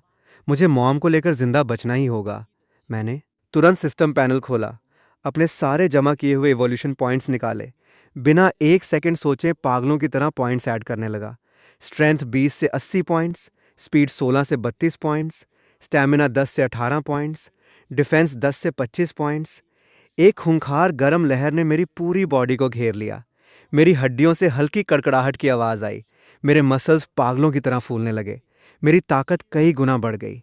मेरा साइज फिर से एक सर्कल बड़ा हो गया। मेरे फर और मोटे और चमकदार हो गए। मेरे पंजों के नाखून किसी चाकू की तरह शार्प हो गए। लेकिन स्टैट्स इतने बढ़ने के बावजूद 15 खून की प्यासी शार्क्स के सामने मेरे बचने के चांस अभी भी बहुत कम थे। धड़ाम एक बहुत बड़े धमाके के साथ बर्फ की सतह का एक बड़ा हिस्सा ढह गया। मॉम का पैर फिसला और उसकी आधी बॉडी पानी में जा गिरी। मैं तुरंत दौड़ा, अपने पंजों से मॉम की बॉडी को सहारा दिया और अपनी पूरी ताकत लगाकर उसे वापस बर्फ पर खींचा। तभी एक विशाल शार्क पानी से बाहर कूदी। उसका खूंखार मुंह सीधा मॉम की गर्दन की तरफ बढ़ा। मॉम के पास बचने का कोई टाइम नहीं था। वो बस अपनी आंखें बंद करके मौत का इंतजार करने लगी। मेरी आंखें फट गईं। मैं तेजी से मॉम के ऊपर कूदा और अपनी पीठ से इस अटैक को झेला। शार्क के शार्प दांत मेरी पीठ पर गड़े। एक भयंकर दर्द मेरी पूरी बॉडी में दौड़ गया। मेरे फर फट गए। खून का फव्वारा छूट पड़ा। Congratulations host. शार्क का अटैक झेलने पर एवोल्यूशन पॉइंट्स 0.3। सिस्टम की आवाज़ अचानक गूंजी। मेरा दिल जोर से धड़का। अरे वाह, चोट लगने पर भी पॉइंट्स मिलते हैं। मैंने उस भयंकर दर्द को सहते हुए झट से मुड़कर अपनी पूरी ताकत लगाई और एक पंजा उस शार्क के सिर पर दे मारा। वो विशाल शार्क सीधा पानी में जा गिरी, चकरा गई और काफ़ी देर तक तैर नहीं पाई। लेकिन बाकी शार्क्स ने मौका देखकर छलांग लगा दी। बर्फ की सतह तुरंत शार्क से घिर गई। हम माँ बेटे पूरी तरह से मौत के मुंह में थे। मॉम ने हताश होकर दहाड़ लगाई और अपनी बॉडी से मुझे पूरी तरह ढक लिया, शार्क्स के शार्प दांतों को अपना मांस नोचने दिया। मॉम का खून बर्फ पर गिर रहा था, जिससे और भी ज्यादा शार्क्स आकर्षित हो रही थीं। जब मुझे लगने लगा कि हम पक्का मर जाएंगे, तभी दूर से एक मोटर की गड़गड़ाहट सुनाई दी। एक तेज रोशनी सीधी हमारी तरफ आई। वो इंसानों की नाव थी, वो दोनों एक्सप्लोरर्स जिन्हें मैंने पहले बचाया था। मेरे अंदर उम्मीद की एक किरण जगी। मैंने तुरंत नाव की दिशा में तेज और अर्जेंट गुर्राहट की, अपनी पूरी ताकत से हेल्प का सिग्नल दिया। नाव पर मौजूद दोनों लोगों ने तुरंत बर्फ पर हो रहे इस खौफनाक मंजर को देख लिया। वो गोरी औरत हैरान रह गई। उसने तुरंत नाव का इमरजेंसी इक्विपमेंट उठा लिया। आदमी ने तेजी से नाव को पास लाया, लेकिन शार्क्स के झुंड के अंदर जाने की हिम्मत नहीं की। बस सेफ डिस्टेंस से रेस्क्यू ऑपरेशन शुरू किया। औरत ने एक पावरफुल ट्रैंक्विलाइजर गन निकाली, सबसे खूंखार शार्क्स को निशाना बनाया और लगातार ट्रिगर दबाया। ट्रैंक्विलाइजर की सुइयां एकदम सटीक शार्क्स की बॉडी में घुस गईं। कुछ लीडर शार्क्स की मूवमेंट धीमी होने लगी। बर्फ पर टक्कर मारने की उनकी ताकत बहुत कम हो गई। आदमी ने फिर कुछ मोटी रस्सियां फेंकी जिन पर फ्लोटिंग बोया लगे थे, और जोर से चिल्लाकर हमें रस्सी पकड़ने का इशारा किया। मॉम ने कभी इंसानों के टूल्स नहीं देखे थे। वो बहुत अलर्ट थीं और पास नहीं जा रही थी। मैंने तुरंत अपना सिर मॉम की गर्दन से रगड़ा और हल्के से गुर्राया, ये बताते हुए कि ये सेफ हेल्प है। मॉम थोड़ी कंफ्यूज थी, लेकिन मुझे रस्सी की तरफ बढ़ता देख आखिरकार उसने अपना डर छोड़ा और मेरे पीछे आ गई। मैंने अपने पंजों से मोटी रस्सी को कसकर पकड़ लिया। मॉम ने भी मेरी देखा देखी रस्सी को मजबूती से जकड़ लिया। नाव पर दोनों लोगों ने मिलकर विंच चालू की। रस्सी तेजी से टाइट हुई और हमें नाव की तरफ धीरे धीरे खींचने लगी। ये देखकर शार्क्स का झुंड पागलों की तरह पीछे आया, लगातार रस्सियों को काटने की कोशिश करने लगे। हमें नीचे खींचने के लिए मैं मुड़ा और शार्क्स के झुंड पर दहाड़ा, अपने पंजों से लगातार पानी को पीटा, शार्क्स को डराया और अपने पीछे खड़ी मॉम को प्रोटेक्ट किया। हर बार जब कोई शार्क अटैक करती, मेरे इवोल्यूशन पॉइंट्स बढ़ जाते। पैनल पर नंबर्स लगातार बदल रहे थे। सिर्फ कुछ ही मिनटों में मेरे 5 इवोल्यूशन पॉइंट्स जमा हो गए थे। इस मौत के मुंह में मेरी ताकत लगातार बढ़ रही थी। आखिरकार हम नाव के पास पहुंच गए। दोनों लोगों ने मिलकर मुझे और मॉम को डेक पर खींच लिया। डेक पर कदम रखते ही मैं और मॉम दोनों ज़मीन पर ढह गए। हम में बिल्कुल भी ताकत नहीं बची थी। शार्क्स का झुंड नाव के आसपास काफ़ी देर तक मंडराता रहा, जाने का नाम नहीं ले रहे थे, जब तक कि ट्रैंक्विलाइजर का असर पूरी तरह नहीं हो गया। कुछ बड़ी शार्क्स बेहोश होकर समुद्र की सतह पर तैरने लगीं, तब जाकर बाकी शार्क्स धीरे धीरे वहां से चली गईं। नाव पर मौजूद दोनों लोगों ने तुरंत फर्स्ट एड किट निकाली और बहुत केयरफुली मेरे और मॉम के घावों का ट्रीटमेंट किया। मैं मॉम के पास सटकर बैठ गया और सिस्टम पैनल खोला। इस मौत के मुंह से मिले फ़ायदों को चेक करने लगा। स्ट्रेंथ 40 से 45 पॉइंट्स, स्पीड 32 से 38 पॉइंट्स, डिफेंस 25 से 30 पॉइंट्स, स्टैमिना 18 से 22 पॉइंट्स। सिर्फ इस एक जानलेवा क्राइसिस में मेरी ताकत एक बड़े लेवल पर पहुंच गई थी, एक नॉर्मल एडल्ट पोलर बेयर से बहुत आगे। नाव हमें लेकर काफ़ी देर तक चलती रही, जब तक कि शार्क्स वाले इलाके से काफ़ी दूर नहीं आ गए और एक मोटी और सही सलामत बर्फ़ की सतह पर नाव रोक दी। दोनों लोगों ने नाव में रखा हुआ सील और व्हेल का मांस उतारा, बर्फ़ पर ढेर लगा दिया, हमारी तरफ हाथ हिलाया और नाव चलाकर वापस चले गए। उन्होंने हमारी लाइफ में दखल नहीं दिया। बस इस तरह से उन्होंने हमारे जान बचाने का कर्ज चुकाया था। मांस के उस पहाड़ को देखकर मॉम हैरान रह गई, लगातार उस खाने के चारों तरफ घूम रही थी। उसने कभी इतना सारा खाना नहीं देखा था और उसे यकीन ही नहीं हो रहा था कि हम शार्क्स के झुंड से बच गए और इंसानों ने हमारी मदद की। मैं मॉम के पास गया, अपना सिर उसके गाल से रगड़ा और हल्के से गुर्राया, उसे कहते हुए कि आराम से खाओ। मॉम ने बड़े बड़े बाइट्स में ताज़ा मांस खाना शुरू किया। खाते खाते वो बार बार मेरी तरफ देख रही थी। उसकी आंखों में सिर्फ यकीन न कर पाने का भाव था। वो सोच भी नहीं पा रही थी कि वो छोटा सा काला बच्चा जो कभी उसकी प्रोटेक्शन में रहता था, आज शार्क्स के झुंड में उसकी रक्षा कर रहा था और इंसानों की मदद भी लाया था। पेट भरने के बाद मैंने आराम नहीं किया, बल्कि अपने इवोल्यूशन का प्लान बनाने लगा। शार्क्स के झुंड के खतरे ने मुझे समझा दिया था कि सिर्फ तभी मैं मॉम को बचा सकता हूँ और नॉर्थ पोल पर राज कर सकता हूँ। जब मैं बहुत ज़्यादा स्ट्रांग हो जाऊं, मैंने खुद से शिकार करना शुरू किया। अब मैं मॉम पर डिपेंड नहीं रहता था। अकेले ही बर्फीले मैदान के हर तरह के शिकार को चैलेंज करने लगा। मैं समुद्र में गोता लगाकर बड़ी मछलियों का शिकार करता, बर्फ पर चढ़कर एडल्ट सील्स से अकेले लड़ता, यहाँ तक कि अकेले घूमते स्नो वुल्फ्स को भी चैलेंज करने लगा। हर शिकार, हर फाइट मुझे बहुत सारे इवोल्यूशन पॉइंट्स देती। स्ट्रेंथ, स्पीड, डिफेंस, स्टैमिना, मेरे चारों स्टैट्स स्टेबली बढ़ रहे थे। मेरा साइज और बड़ा होता जा रहा था और मैं नॉर्थ पोल के असली रूलर के करीब पहुंच रहा था। सिर्फ आधे महीने में मेरे स्टैट्स एक खौफनाक लेवल पर पहुंच गए थे। Strength 60 points, speed 50 points, defence 45 points, stamina 35 points, special ability घावों की तेज़ रिकवरी, पानी के अंदर 10 मिनट तक सांस रोकना। मेरा साइज अब मॉम से भी एक सर्कल बड़ा हो गया था। मेरे एक पंजे के वार से मोटी बर्फ आसानी से टूट जाती थी। दौड़ते वक्त मैं एक सफ़ेद बिजली लगता था। यहाँ तक कि मेरी तैरने की स्पीड भी समुद्र के ज़्यादातर जानवरों से बहुत तेज़ थी। इस दिन मैं मॉम को लेकर फिर से उसी समुद्री इलाके में गया जहाँ हमने उस शार्क को मारा था, उसकी लाश वापस लाने के लिए। जैसे ही हम इलाके के पास पहुँचे, पानी के नीचे से फिर से वही जानी पहचानी हलचल हुई। 7-8 ग्रीनलैंड शार्क्स खून की बदबू से आकर्षित होकर तेज़ी से हमें घेरने लगीं। मॉम का चेहरा गंभीर हो गया। वो तुरंत मेरे सामने आ गई और अलर्ट होकर गुर्राने लगी।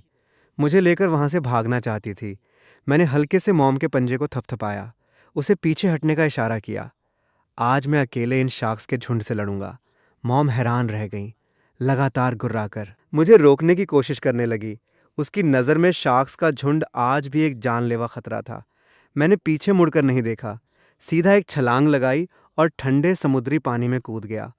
पानी ने मेरी बॉडी को घेर लिया। मेरी मोटी चर्बी और फर ने ठंड को बाहर रखा। सिस्टम पैनल ने तुरंत हर एक शार्क के स्टैट्स लॉक कर लिए। सातों शार्क्स तुरंत पागलों की तरह मेरी तरफ झपटीं। उनके खूंखार मुंह खुले हुए थे और दांत चमक रहे थे। मेरी आंखें ठंडी थीं। मुझे बिल्कुल डर नहीं लग रहा था। मैंने अपनी स्पीड फुल कर दी। पानी में बहुत फुर्ती से उनके अटैक बचने लगा। मेरी स्पीड शार्क से कई गुना ज़्यादा थी। उनके अटैक मेरी नज़र में किसी घोंघे की तरह धीमे थे। मैंने अचानक मुड़कर एक पंजा एक शार्क के सिर पर दे मारा, उसे सीधा बेहोश करके समुद्र की तलहटी में भेज दिया। बाकी शार्क्स ये देखकर और पागल हो गईं। चारों तरफ से मुझ पर अटैक करने लगीं। मैं ना तो बचा, ना ही पीछे हटा, सीधा उनके अटैक झेले। मेरे पंजे लगातार चल रहे थे। हर वार एकदम सटीक निशाने पर लग रहा था। कॉन्ग्रेचुलेशंस होस्ट, ग्रीनलैंड शार्क को हराया, evolution points 1.0। Congratulations host, Greenland shark को बुरी तरह घायल किया, इवोल्यूशन पॉइंट्स 0.8। सिस्टम की आवाज़ें लगातार आ रही थीं। इवोल्यूशन पॉइंट्स पागलों की तरह बढ़ रहे थे। मैंने अपना बड़ा मुंह खोला और एक शार्क की पीठ पर काट लिया। मेरे शार्प दांत आसानी से उसकी खाल और मांस को चीरते हुए अंदर घुस गए और मैंने एक बड़ा टुकड़ा नोच लिया। समुद्र के पानी में खून फैल गया, लेकिन मुझे कोई फर्क नहीं पड़ा। मैं और जोश में लड़ने लगा जैसे समुद्र का भगवान हूँ। सिर्फ 10 मिनट में 7 ग्रीनलैंड शार्क्स में से 4 को मैंने मौके पर ही मार डाला। 2 बुरी तरह घायल होकर भाग गईं और एक तो मेरे खौफ से डरकर बहुत दूर भाग गई। मैं सबसे बड़ी शार्क की लाश को आसानी से खींचते हुए बर्फ की सतह पर आ गया और मॉम के सामने फेंक दी। मॉम पूरी तरह से सन्न रह गई, अपनी आंखें फाड़े। वो एकदम नहीं हिली, बस शार्क की लाश के चारों तरफ घूमती रही। उसने बर्फ पर पड़ी शार्क की लाश को देखा और फिर मुझे, जिसे एक खरोंच तक नहीं आई थी और जिसकी ऑरा बहुत पावरफुल थी। उसके मुंह से लगातार हल्की, यकीन न कर पाने वाली गुर्राहट निकल रही थी। जो बच्चा कभी उसकी प्रोटेक्शन में रहता था, आज वो इतना बड़ा हो गया था कि शार्क्स के झुंड को भी आसानी से कुचल सकता था। मैं मॉम के पास गया, अपना सिर उसकी गर्दन से रगड़ा और हल्के से गुर्राया। उसे बताया कि अब से मैं हूं ना। मॉम ने अपनी जीभ निकाली और प्यार से मेरे फर को चाटा। उसकी आंखों में सिर्फ गर्व और सुकून था। उस दिन से मैं पूरी तरह से मॉम का सहारा बन गया। अब मॉम को कभी खाने की टेंशन नहीं लेनी पड़ेगी। अब मॉम को कभी अपनी जान जोखिम में डालकर शिकार नहीं करना पड़ेगा। मैं हर दिन बहुत सारा शिकार करके लाता, ताज़े सील्स, मोटी व्हेल्स, बड़ी शार्क्स और ताज़े समुद्री पक्षी खाने का पहाड़ लगा रहता था, कभी ख़त्म ही नहीं होता था। मैंने मॉम के लिए एक बहुत ही सेफ और सीक्रेट गुफा ढूंढी, जिसका मुंह सूरज की तरफ था, हवा से बची हुई और गर्म थी। गुफा के अंदर मैंने नरम सूखी घास बिछा दी थी, जो बहुत कंफर्टेबल थी। मैंने अपनी पावरफुल ताकत से गुफा के आसपास के सारे खतरों को ख़त्म कर दिया था। स्नो वुल्फ्स, लोमड़ियाँ और दूसरे खूंखार जानवर अब आसपास भी नहीं फटकते थे। मॉम को अब बस हर दिन धूप सेंकनी होती थी, आराम से खाना खाना होता था और चैन से आराम करना होता था। उसके पुराने घाव धीरे धीरे ठीक होने लगे थे। उसके फर और सफ़ेद और चमकदार हो गए थे, और उसकी बॉडी भी अपने बेस्ट शेप में वापस आ गई थी। कभी कभी कोई बेवकूफ़ जानवर पास आने की कोशिश करता, तो मेरी एक दहाड़ ही उसे डराकर भगाने के लिए काफ़ी थी। बर्फीले मैदान के सारे जानवर जानते थे कि इस समुद्री इलाके में एक विशाल सफ़ेद भालू रहता है, जिसकी ताकत इतनी खौफनाक है कि कोई उसे छेड़ने की हिम्मत नहीं करता। मैं बर्फीले मैदान की सबसे ऊंची चोटी पर खड़ा था, अपने पास आराम से खाना खाती मॉम को देखकर मेरा दिल गर्माहट और सुकून से भर गया। पिछले जन्म में मैं एक अकेला अनाथ था। इस जन्म में पोलर बेयर बनकर मुझे अपनी बहुत प्यार करने वाली मॉम मिली, एक पावरफुल इवोल्यूशन सिस्टम मिला और एक शांत और खुशहाल ज़िंदगी मिली। मैंने फिर से आसमान की तरफ देखकर एक लंबी दहाड़ लगाई। मैंने आखिरकार अपने परिवार को बचा लिया। मैं आखिरकार नॉर्थ पोल का असली किंग बन गया। मैंने आखिरकार मॉम को वो ज़िंदगी दे दी जहाँ उसे कभी खाने की टेंशन नहीं लेनी पड़ेगी, कभी डरना नहीं पड़ेगा। मेरी दहाड़ पूरे बर्फीले मैदान में गूंज गई, जिससे अनगिनत समुद्री पक्षी उड़ गए। सारे जानवर मेरे सामने झुक गए। ये नॉर्थ पोल के रूलर का ऐलान था, और ये मॉम के लिए मेरे सबसे गहरे प्यार की निशानी थी। अब से इस बर्फीले मैदान पर सिर्फ मेरा राज होगा।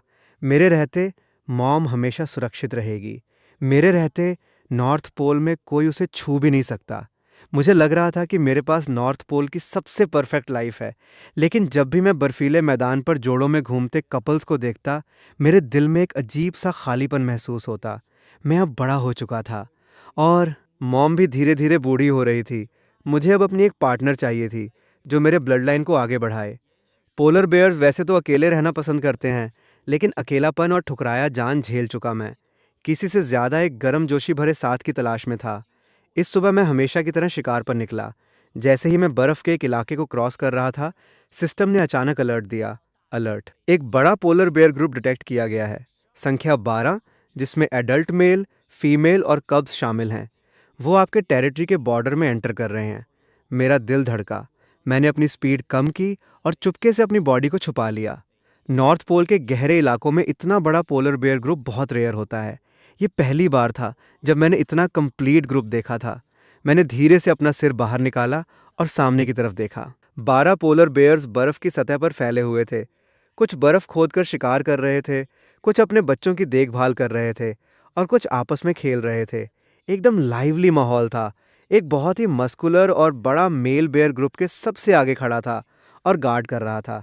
साफ था कि वो इस ग्रुप का लीडर था, और ग्रुप के एक साइड में एक पतली और बहुत ही एलिगेंट सफ़ेद बॉडी ने तुरंत मेरा ध्यान खींच लिया। वो एक जवान फीमेल बेयर थी। उसके फर बिल्कुल सफ़ेद थे, उनमें एक भी दाग नहीं था। उसकी बॉडी का शेप एकदम परफेक्ट और खूबसूरत था। उसकी आंखें बिल्कुल साफ और चमकीली थीं। उसकी हर एक हरकत में एक सॉफ्टनेस और क्यूटनेस थी। मैंने बस एक नज़र देखी और मेरा दिल ज़ोर से धड़कने लगा। एक ऐसा एहसास जो मैंने पहले कभी फील नहीं किया था, वो मेरी पूरी बॉडी में दौड़ गया। यही है, बस यही है मेरी किस्मत में लिखी हुई पार्टनर। मैं इतना टाइम जिंदा रहा। मैंने चुपके से सिस्टम पैनल खोला और उसके स्टैट्स चेक किए। नाम, बर्फ, उम्र, 3 साल, स्टेटस हेल्दी, नेचर अलर्ट और सॉफ्ट। लड़ाई पसंद नहीं करती, तो उसका नाम बर्फ था, बिल्कुल उसके नाम की तरह। नॉर्थ पोल की गिरती बर्फ जैसी प्योर।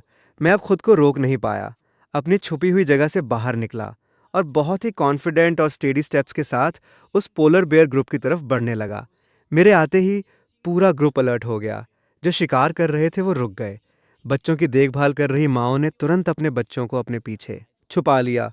वो मेल लीडर झट से खड़ा हो गया और मेरी तरफ देखकर एक खूंखार वार्निंग दहाड़ लगाई। उसके सारे फर खड़े हो गए। वो पूरी तरह से एग्रेसिव था।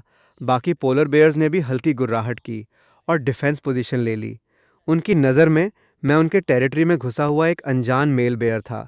उनके ग्रुप के लिए एक खतरा। बर्फ ने भी मुझे देखा। वो थोड़ी हैरान हुई। उसकी चमकीली आंखों में थोड़ा अलर्टनेस आई। वो चुपके से कुछ कदम पीछे हटी और एक दूसरी फीमेल बेयर के पीछे छुप गई। मुझे बाकी बेयर्स की एग्रेसिवनेस से कोई फर्क नहीं पड़ा। मेरी नज़रें सिर्फ और सिर्फ बर्फ पर टिकी थीं। मेरे कदम बहुत शांत थे। मैंने अपनी कोई भी पावर या प्रेशर रिलीज नहीं की, कहीं मेरी जान से प्यारी डर न जाए। मेल लीडर ने जब देखा कि मैं पीछे नहीं हट रहा, तो वो तेजी से मेरी तरफ दौड़ा। उसके पंजे में हवा को चीरने की ताकत थी। सीधा मेरे सिर पर वार करने आया था। अगर नॉर्मल दिन होता तो मेरे एक पंजे से वो हवा में उड़ जाता, लेकिन बर्फ के लिए मैं कोई खून खराबा नहीं चाहता था। मैंने हल्के से अपनी बॉडी साइड की और आसानी से उसका वार बच लिया।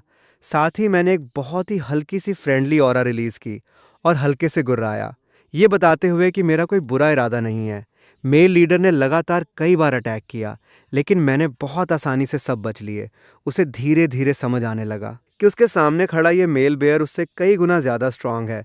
उसने अटैक करना बंद कर दिया, लेकिन अभी भी गुस्से से मुझे घूर रहा था। लेकिन अब वो आगे आने की हिम्मत नहीं कर रहा था।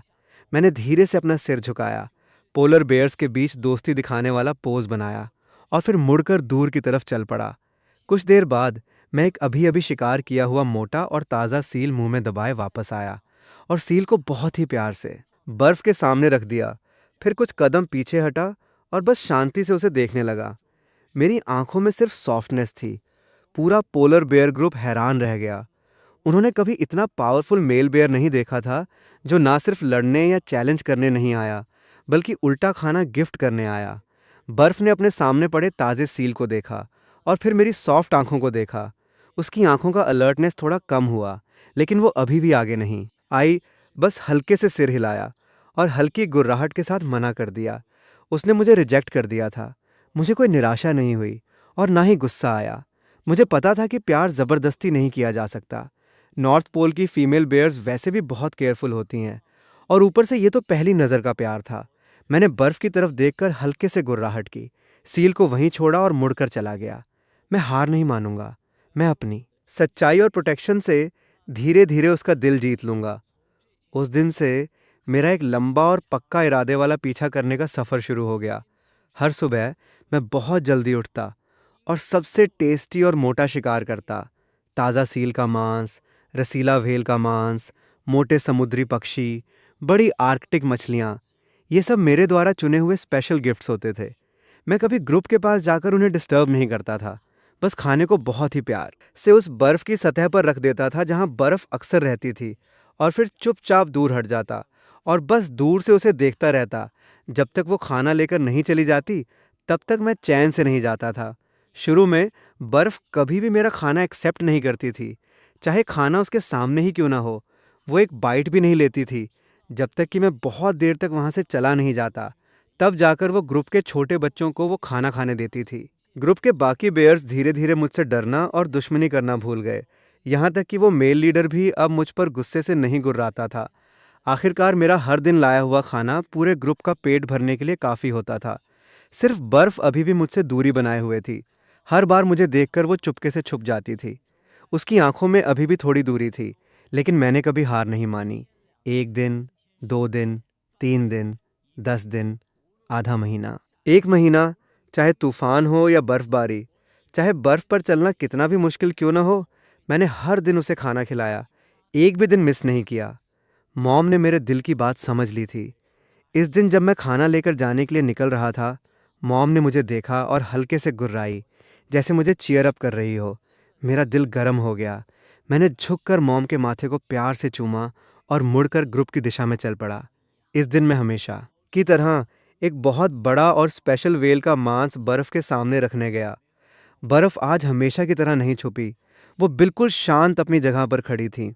उसकी चमकीली आंखें बिना पलक झपकाए मुझे देख रही थीं। उसने अपने सामने पड़े व्हेल के मांस को देखा और फिर मेरी आंखों में छुपे उस बिना शर्त वाले प्यार और जिद को देखा। उसकी आंखों का अलर्टनेस धीरे धीरे पिघलने लगा और उसमें एक गर्माहट आने लगी।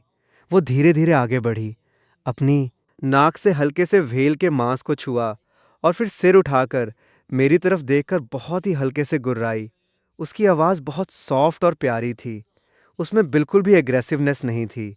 मेरा दिल खुशी से झूम उठा। मैं अपनी एक्साइटमेंट को बमुश्किल रोक पा रहा था।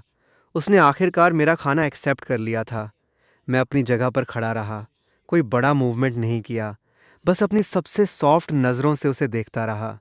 बर्फ़ ने छोटे छोटे बाइट्स में व्हेल का मांस खाना शुरू किया और कभी कभी सिर उठाकर मुझे देख लेती थी। उसकी आंखों में थोड़ी शर्माहट थी और एक बहुत ही हल्की सी डिपेंडेंस भी थी। उस दिन से बर्फ़ ने मुझसे छुपना बंद कर दिया।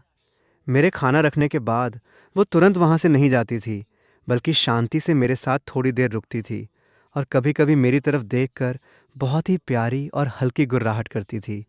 हमारे बीच की दूरी दिन ब दिन कम होती जा रही थी। मैं उसे लेकर बर्फीले मैदान की सबसे खूबसूरत ऑरोरा दिखाने ले जाता, सबसे मोटी और साफ बर्फ की चट्टानों पर चलता, सबसे ताज़ा शिकार खिलाता।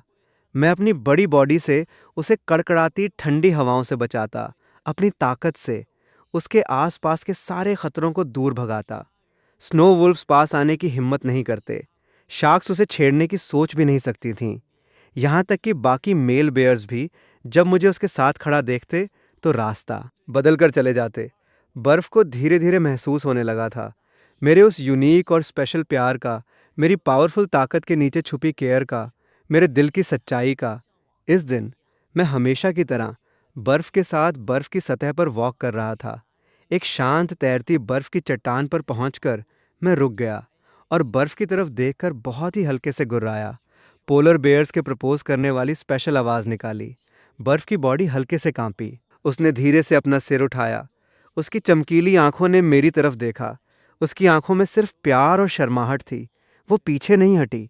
उसने मना नहीं किया, बल्कि धीरे से आगे बढ़ी और अपने सिर से मेरी गर्दन को बहुत ही प्यार से रगड़ा।